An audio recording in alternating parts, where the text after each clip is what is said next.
Assalamualaikum warahmatullahi wabarakatuh dan salam sejahtera. Salam Malaysia Madani dan salam penerajuk IPGKS Fight for the Best. Yang dihormati pencerah kami Puan Angela Jau dan rakan-rakan seperjuangan sekalian. Pada hari ini kami akan membentangkan satu perbincangan berkaitan aspirasi dan hala tuju pendidikan Malaysia dalam menghadapi revolusi industri semasa serta implikasinya terhadap guru berjiwa pendidik. Jika kita lihat pendidikan hari ini, murid tidak lagi datang ke kelas tanpa pengetahuan. Kadang-kadang, cikgu baru je tulis tajuk, murid sudah tahu jawapannya. Masalahnya, bukan mereka tak tahu. Masalahnya mereka tak pasti sama ada yang mereka tahu itu sahih ataupun tidak. Hari ini, pendidikan bukan lagi tentang siapa paling banyak tahu, tetapi siapa paling tahu menilai. Untuk bahagian pertama pembentangan ini, saya akan menghuraikan aspirasi pertama kumpulan kami, iaitu kompetensi digital global. Sebelum itu, izinkan saya perkenalkan diri dahulu. Saya Danish Haikal bin Mat Zaini. Saya Afiq Zurin bin Azharuddin. Saya Berita Kusnai Anaindi. Dan seterusnya kami akan buat pembentangan kami. Saya akan mulakan dengan maksud aspirasi dan hala tuju dahulu. Jadi, aspirasi ini bermaksud jenis insan yang ingin dilahirkan oleh pendidikan. Manakala hala tuju pula bermaksud kaedah pendidikan untuk mencapai aspirasi. Jadi, untuk mudah faham dan mudah bezakan aspirasi dan hala tuju, aspirasi ni dia macam matlamat dan hala tuju ni pula macam cara. Contoh, kalau aspirasi kita nak murid tu berfikir, untuk nak murid tu kreatif, kita tak boleh guna pengajaran hafalan sahaja. Kita kena kalau aspirasi kita nak murid tu berfikir pula, pengajaran mesti memberi ruang untuk murid berfikir. Jadi aspirasi ini menentukan arah dan hala tuju menentukan perjalanan. Sekali lagi, aspirasi ini menentukan arah dan matlamat, dan hala tuju ini menentukan perjalanan ataupun cara dia lah untuk capai aspirasi itu. Baiklah, saya akan mulakan dengan slide yang pertama tentang kompetensi digital global, iaitu first, realiti pendidikan dalam dunia digital. Jadi, murid belajar daripada pelbagai sumber dan maklumat tanpa sempadan zaman sekarang, dan guru bukan lagi menjadi satu-satunya sumber ilmu rujukan. Jadi, murid pada hari ini, mereka belajar daripada Google, YouTube, AI dan banyak lagi media sosial seperti Gemini, seperti ChatGPT.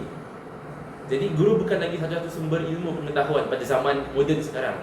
Jadi kadang murid masuk kelas dia bukan kosong, tapi mereka masuk kelas dengan banyak maklumat. Cuma belum tentu maklumat itu tepat ataupun tidak.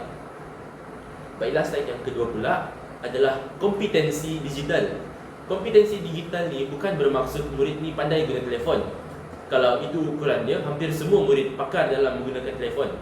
Kompetensi digital sebenar ialah keupayaan berfikir menggunakan teknologi dan bukan bergantung kepadanya sahaja tanpa berfikir adalah. Betul tu. Sekarang ni murid makin yakin soal mesej. Bukan sebab saya. Betul tak, Saudara Boniface? Betul. Kadang bila kita tegur pun dia jawab ramai je buat macam ni cikgu. Kan? Ya. Sebab itulah pendidikan perlu melahirkan murid yang celik digital, bukan sekadar celik huruf. Baiklah, slide yang seterusnya adalah tentang cabaran maklumat digital. Jadi pada slide ini, saya tunjukkan cabaran dunia digital. Antaranya ialah lebihan maklumat, iaitu maklumat mudah diperoleh tanpa tapisan. Seterusnya, murid sukar membezakan penting dan tidak penting sebab maklumat tu banyak sangat. Ada yang sahih, ada yang tidak, mereka bercampur semua dalam media sosial. Jadi mereka nak bezakan susah. Lagi-lagi mereka ni masih kecil, masih budak. Seterusnya pula adalah berita palsu. Fakta bercampur pendapat peribadi dan mudah tersebar tanpa semakan kesahihan. Seperti yang pernah berlaku baru-baru ini oleh rakan saya, dia tersebarkan maklumat yang berita palsu yang dia dapat daripada orang lain juga, tapi dia tidak pasti adakah berita itu sahih atau tidak, dan dia tidak sengaja untuk sebarkannya kepada rakan yang lain. Seperti saya pun tersebar juga, tapi setelah saya tahu berita itu palsu, saya terus delete dan saya terus maklumkan kepada semua orang tentang berita itu adalah palsu. Seterusnya pula adalah pengaruh media sosial, iaitu trend zaman sekarang mempengaruhi pemikiran dan tingkah laku kanak-kanak. Macam di media sosial, mereka yang trend yang tak baik lah. Macam dari barat punya ada yang tak baik. Lama-lama murid di Malaysia ni lama-lama mereka akan terikut dengan terpengaruh dengan budaya barat yang tak baik. Seterusnya pula keperluan kemahiran menilai. Jadi murid perlu semak sumber tu, adakah itu sahih ataupun tidak, dan berfikir sebelum percaya dan berkongsi. Sebab masalah utama hari ini bukan kekurangan maklumat, tetapi berlebihan maklumat. Tanpa kemahiran menilai, murid akan percaya dahulu sebelum berfikir. Sedangkan pendidikan ni tujuan dia adalah untuk melatih murid berfikir dahulu sebelum percaya sesuatu maklumat. Seterusnya adalah tentang hala 7 pengajaran. Hala 7 pengajaran termasuklah macam PBL ataupun pembelajaran berasaskan project based learning, PBL. Jadi daripada PBL ni, murid dapat belajar melalui tugasan jangka masa tertentu yang diberikan oleh pencara ataupun guru, dan mereka dapat menggabungkan pengetahuan dan kemahiran dan kreativiti semasa melakukan PBL ni, dan mereka juga dapat fokus pada proses dan bukan hanya menjawab soalan semata-mata. Dan dalam PBL ni juga mereka dapat berkolaborasi, murid bekerjasama dalam kumpulan dan berkongsi idea dan membuat keputusan bersama-sama rakan-rakan mereka. Ini dapat melatih komunikasi dan tanggungjawab mereka sebagai seorang murid. Mereka juga dapat menyelesaikan masalah sebenar, sebab tugasan PBL ni kadang-kadang dia berkait dengan situasi kehidupan harian, dan mereka dapat mengaplikasikan ilmu dalam konteks dunia yang sebenar dan membina pemikiran kritis dan reflektif. Sebagai contoh, bila kita cakap pasal tajuk pencemaran dalam kelas, kita sebagai guru kita boleh bagi tugasan seperti melaksanakan kempen kesedaran alam sekitar di kawasan sekolah. Contohnya kalau Afiq adalah seorang murid, saya bagi dia tugas untuk buat kempen kesedaran alam sekitar di sekitar sekolah. Saya akan suruh dia untuk ceritakan kepada rakan-rakan pada waktu rehat ataupun waktu balik lah, supaya rakan-rakan pun sedar tentang kempen alam sekitar ni. Jadi cara pengajaran tak boleh lagi hanya guna hafalan, tetapi dunia sebenar, sebab dunia sebenar dia tak bagi pilihan A, B, C atau D boleh jawab, tak. Kita kena faham. Dan contohnya murid bukan belajar pencemaran sahaja, tapi menghasilkan kempen kesedaran macam tadi itulah.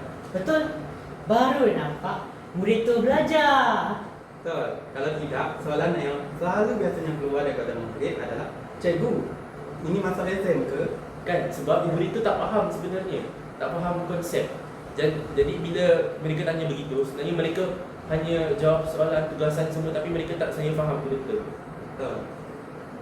Slide yang seterusnya pula adalah tentang pentaksiran baharu. Jadi dalam pentaksiran baharu ni, mereka perlu buat pembentangan kerana murid dapat menerangkan idea dengan kefahaman sendiri dan melatih komunikasi keyakinan dan hujah. Seterusnya pula, seperti mereka kena buat macam portfolio, ataupun zaman sekarang mereka buat e-portfolio, iaitu himpunan hasil kerja sepanjang pembelajaran, dan hal ini dapat menunjukkan perkembangan murid, bukan keputusan sekali ujian sahaja.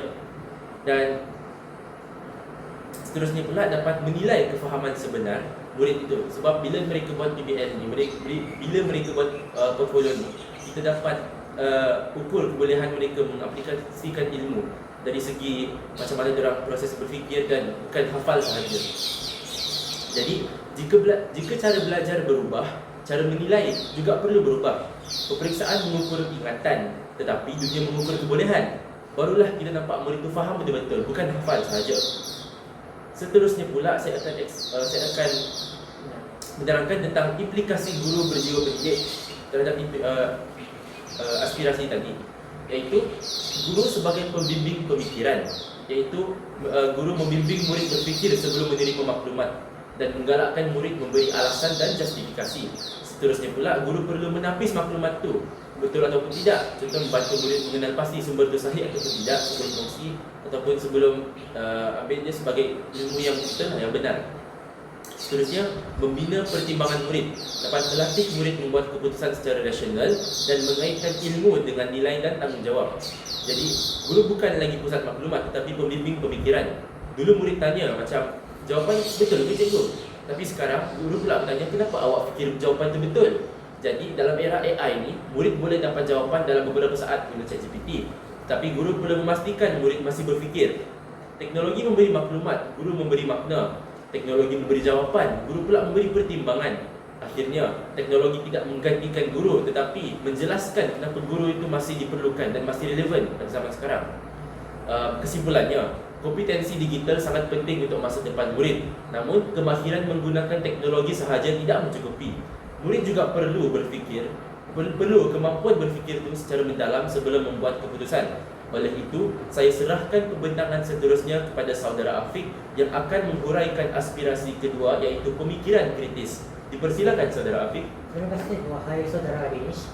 Sekarang ni saya akan bercakap tentang aspirasi pemikir kritis, iaitu usaha melahirkan murid yang bukan sekadar mampu menjawab soalan peperiksaan, namun berupaya menilai, menganalisis dan membuat keputusan secara matang dalam kehidupan sebenar. Matlamat utama aspirasi ini adalah untuk melahirkan murid yang dapat menilai maklumat secara lebih mendalam, menganalisis isu daripada berbagai sudut, serta membuat keputusan yang rasional dan beretika. Dalam dunia pada hari ini yang kompleks dan tiada jawapan yang tunggal, hal ini memerlukan banyak isu, pertimbangan nilai, konteks dan implikasi jangka panjang. Tambahan pula, kita hidup pada era kecerdasan buatan, iaitu AI, yang memberikan jawapan yang pantas, tapi manusia memerlukan pertimbangan serta nilai dan etika, dan serta kemanusiaan yang tidak dapat disatukan oleh algoritma semata-mata. Oleh itu, pemikiran kritis merupakan satu keperluan asas pada abad ke-21 dan bukan lagi sekadar kelebihan tambahan. Sebaliknya, menjadi kemahiran teras yang wajib dimiliki oleh setiap murid bagi menghadapi cabaran dunia sebenar. Yang seterusnya adalah keperluan pemikiran kritis. Dalam konteks global pada masa kini, berbagai isu melibatkan perspektif ekonomi, sosial, moral dan alam sekitar dibincangkan secara serentak. Hal ini memberikan murid mampu membezakan fakta dan pandangan, mengenal pasti bias serta menilai kesesuaian sumber, membuat kesimpulan berdasarkan bukti. Seperti yang telah diterangkan oleh saudara Danish, hal ini juga berlaku pada rakan saya juga. Dia telah menyebarkan berita yang palsu tanpa menyimak kesahihan tersebut. Saya juga merupakan seorang bangsa yang telah diperdaya oleh berita palsu tersebut. Hal ini menyebabkan saya untuk menyimak maklumat tersebut dengan lebih sahih tanpa menyebarkan maklumat tersebut secara terburu-buru. Pada akhirnya, murid perlulah membuat kesimpulan berdasarkan bukti dan bukan sekadar emosi. So, contohnya, seseorang itu menerima maklumat palsu yang telah disebarkan, seperti maklumat seseorang itu mengalami kecelakaan yang menyebabkan ramai orang untuk melakukan derma. Hal ini akan menyebabkan murid-murid untuk mengelakkan diri daripada menyebarkan maklumat yang palsu. Betul tak, wahai saudara Danish? Betul. Jadi contohnya lah saya nak bagi. Kalau kita ternampak berita palsu di media sosial, kalau kita perasan yang itu adalah berita palsu di media sosial, kita tak boleh terus percaya. Kita kena semak dulu sumber rasmi dan bandingkan dengan laman yang boleh dipercayai. Betul tu.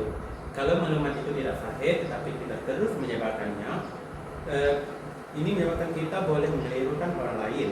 Oleh sebab itu, hal ini penting untuk memastikan kesahihan maklumat sebelum berkongsi. Yang pasti, hashtag tak pasti jangan kongsi. Betul. Seterusnya adalah aspirasi sekolah. Contohnya, sekolah dapat melahirkan murid yang analitik, iaitu dapat menguraikan masalah secara sistematik. Yang kedua adalah reflektif. Murid dapat menilai semula tindakan dan keputusan. Yang ketiga adalah rasional. Murid dapat berfikir secara logik bersertakan bukti. Yang keempat adalah murid berani membuat keputusan. iaitu dapat mempertahankan pendirian secara berfakta. Sebagai contohnya, guru bertanya kepada murid, adakah awak semua setuju kalau Pak Ali membuang sampah ke dalam sungai? Murid-murid seperti itu, murid pun cakap, saya tak setuju cikgu, sebab tindakan Pak Ali ni merupakan tindakan yang dapat mencemarkan alam sekitar. Kenapa? Lepas tu kita balik pada mana buat keputusan. Lepas tu guru pun berkata, kenapa awak cakap macam tu?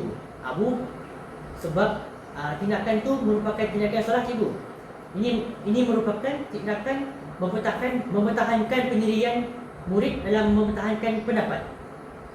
Ini senari dengan kemahiran 4C, iaitu critical thinking, creativity, communication dan collaboration. Seterusnya ialah hala 7 perubahan. Murid bukan lagi penerima maklumat, malah boleh jadi penyiasat untuk mencari maklumat.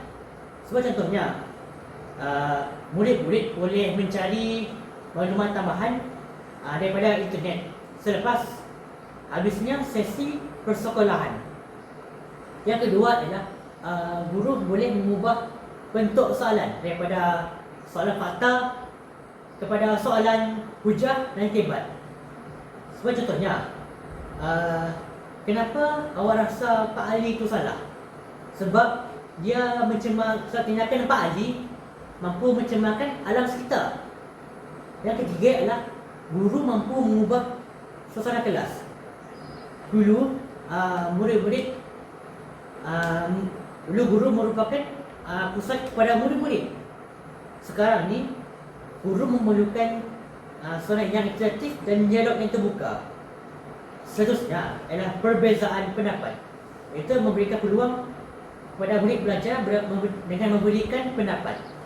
Contohnya, saya berpendapat cikgu, kalau pencemaran alam ni mampu mengubah iklim dunia, seperti membakar sampah, sarap yang tidak dapat digunakan lagi. Seterusnya iaitu segi pelaksanaan. Guru mampu menerapkan pembelajaran berasaskan masalah, iaitu PBL. Itu dapat menyelesaikan isu sebenar. Sebagai contohnya ialah kajian kes. Murid dapat menganalisis sebab dan akibat. Yang kedua ialah perbincangan kumpulan, membina hujah bersama. Yang ketiga ialah debat akademik, mempertahankan idea dengan bukti.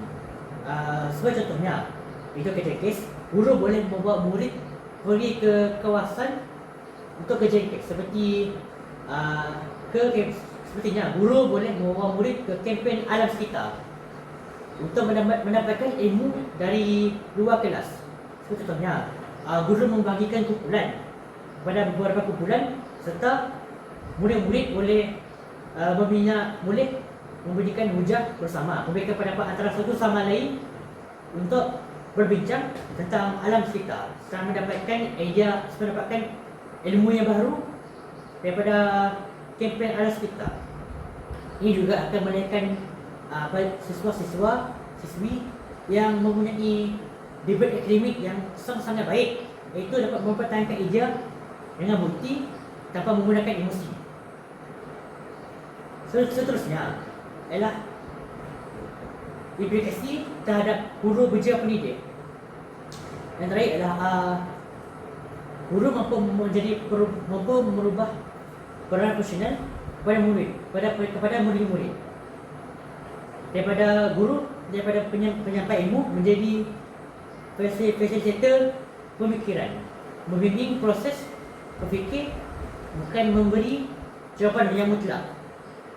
Seterusnya adalah meningkatkan kualiti soalan. Guru perlu mahir membina soalan rasmi, iaitu kebat, pada murid dengan memberikan soalan yang terbuka dengan yang mencapai hujah dan opsional murid. Contohnya, kenapa asap itu tak baik untuk kesihatan?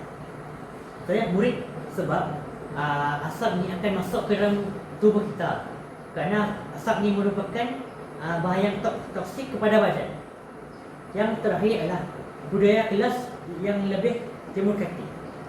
Guru boleh menggalakkan dialog dua hala, iaitu menghormati perbezaan pandangan serta membina suasana yang selamat untuk murid bersuara. Hal ini pastinya akan membantu murid untuk mempunyai pemikiran yang lebih kritis dan kreatif dalam apabila berlakunya hujan. Saya sambung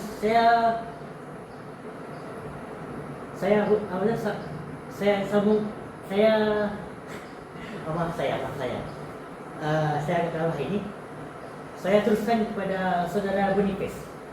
Baiklah, seterusnya saya akan memulakan dengan penerangan tentang aspirasi pendidikan yang sangat penting, yaitu tentang melahirkan insan yang beretika. Ini adalah satu nilai yang perlu diberikan perhatian serius dalam menghadapi cabaran dunia moden, terutamanya dalam era revolusi industri semasa yang sering dipanggil revolusi industri 5.0. Kalau kita lihat di dunia sekarang, perubahan berlaku dengan sangat pantas di mana teknologi seperti kecerdasan buatan, robotik, otomasi, Internet of Things, dan aplikasi digital digunakan hampir di semua sektor seperti pendidikan, perniagaan, kesehatan, industri, malah dalam kehidupan sehari-hari kita. Tetapi cabaran yang muncul adalah walaupun teknologi semakin pintar, nilai kemanusiaan sering diabaikan. Kita dapat lihat isu seperti bully cyber, penyebaran maklumat palsu, dan kurangnya empati antara manusia. Dalam konteks pendidikan ini, di mana murid perlu dibimbing bukan saja untuk mahir menggunakan teknologi, tetapi juga mempunyai nilai moral dan etika yang kukuh. Sistem pendidikan Malaysia sendiri telah menekankan perkara ini melalui Peta Pembangunan Pendidikan Malaysia pada tahun 2015 sehingga tahun 2025 oleh Kementerian Pendidikan Malaysia yang menyatakan bahawa pendidikan bukan saja bertujuan melahirkan pelajar bijak akademik, tetapi juga pelajar yang beridentiti, beretika, dan bertanggung jawab terhadap masyarakat. Slide seterusnya ialah saya akan membincangkan tentang cabaran yang timbul akibat revolusi industri 5.0. Teknologi memang memberi banyak manfaat. Pelajar boleh mengakses maklumat dari seluruh dunia. Guru boleh menggunakan bahan pembelajaran multimedia, dan institusi pendidikan boleh menyediakan pengalaman pembelajaran yang lebih interaktif. Namun begitu, terdapat juga kesan negatif yang tidak boleh diabaikan. Contohnya, bully cyber semakin meningkat dan ini menyebabkan murid menggunakan media sosial untuk menghina, mengejek atau mempelekeh orang lain. Selain itu, tentang penyebaran maklumat palsu adalah masalah besar. Tambahan lagi, teknologi juga kadang-kadang membuatkan pelajar kurang berinteraksi secara bersangka, menyebabkan kemahiran sosial seperti empati, komunikasi, dan kerjasama menjadi semakin lemah. Jika perkara ini tidak ditangani dengan baik, kita mungkin akan menghasilkan generasi yang pandai menggunakan teknologi tetapi kurang dari segi nilai kemanusiaan.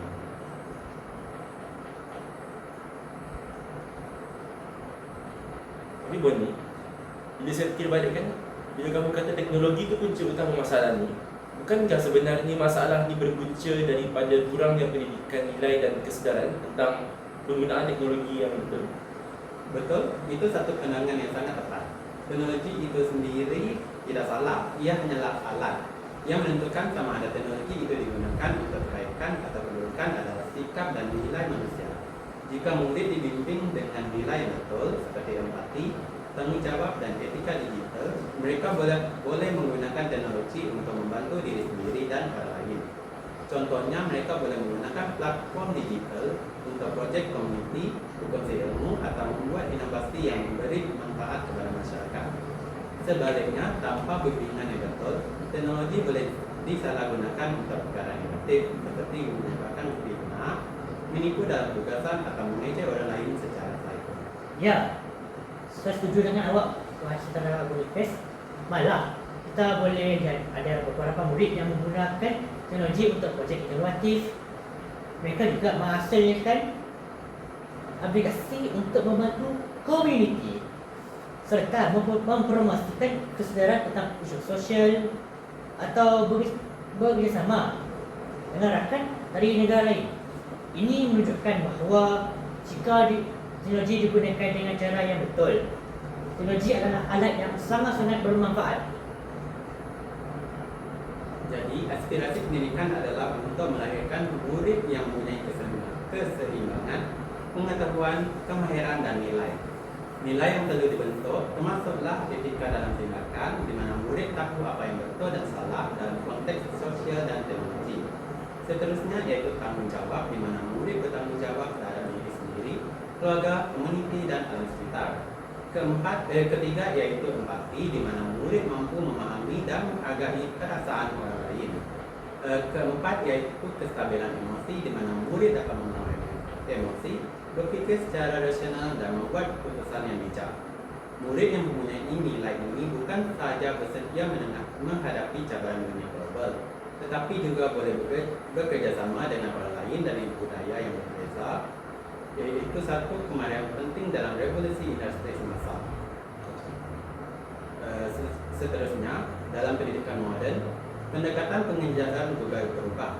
Dahulu nilai diajar melalui ceramah atau nasihat. Sekarang pendidikan menekankan pembelajaran melalui pengalaman. Contohnya, dari segi service learning, projek komuniti, aktiviti refleksi diri, serta etika digital.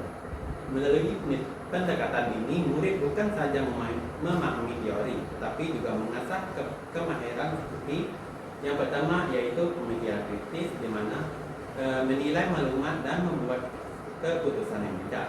Kedua yaitu komunikasi, di mana murid menyampaikan idea dengan jelas dan mendengar pendapat orang lain. Ketiga yaitu kerjasama, di mana murid bekerja dengan rakan dan menghormati perbezaan. Serta kreativiti, yaitu menghasilkan idea baru untuk menyelesaikan masalah.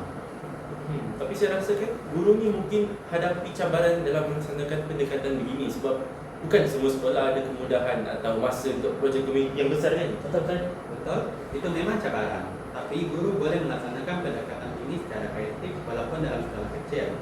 Contohnya dalam perbincangan isu semasa di kelas, projek mini berkumpulan yang melibatkan masyarakat serta aktiviti kolaborasi antara murid untuk menyelesaikan masalah.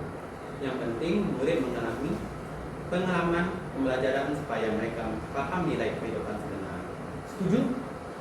Kadang-kadang projek kecil itu boleh memberi kesan yang besar kalau dilakukan dengan cara yang betul dan murid terlibat sepenuhnya dalam projek tersebut. Jadi, guru berjiwa pendidik bukan sekadar mengajar mata pelajaran. Guru perlu menjadi contoh teladan, membimbing murid dalam membuat keputusan dan menghadapi cara, memahami emosi murid, serta membina hubungan positif dengan murid. Guru juga perlu menyediakan murid menghadapi dunia global yang semakin kompleks dengan membimbing mereka menghormati perbezaan budaya, bekerjasama dan berfikir terbuka. Beberapa aktiviti boleh membantu murid menjadi insan beretika, di mana pertama yaitu projek kebajikan dan komuniti, kedua yaitu perbincangan tentang etika teknologi seperti AI, ketiga kampanye kesejahteraan digital, serta aktiviti kesukarelawanan untuk memahami keperluan masyarakat. Melalui aktiviti ini, murid belajar tanggung jawab sosial dan kesan tindakan murid terhadap orang lain. Itu sahaja daripada saya. Saya serahkan penutup kepada saudara Denish. Jadi dari sini kita boleh buat kesimpulan lah kan, iaitu pendidikan dalam era revolusi industri ni bukan lagi sekadar menyampaikan ilmu, tetapi membentuk manusia yang mampu hidup dalam dunia yang sentiasa berubah-ubah. Jadi guru berperanan sebagai pemudah cara teknologi, pencetus pemikiran dan pembina nilai. Melalui gabungan kompetensi digital, pemikiran kritis dan saksya beretika, barulah pendidikan mampu melahirkan insan global yang bukan sahaja bijak menggunakan teknologi, tetapi bijak juga membuat keputusan dan bertanggungjawab terhadap masyarakat. Oleh itu, guru masa kini bukan sekadar mengajar untuk peperiksaan, tetapi mendidik untuk kehidupan. Jadi saya akhiri dengan serangkap pantun. Pergi ke desa memetik padi, singgah sebentar di tepi telaga. Ilmu akal dan budi bersatu harmoni, guru membina masa depan negara. Itu sahaja daripada kami. Sekian, terima kasih.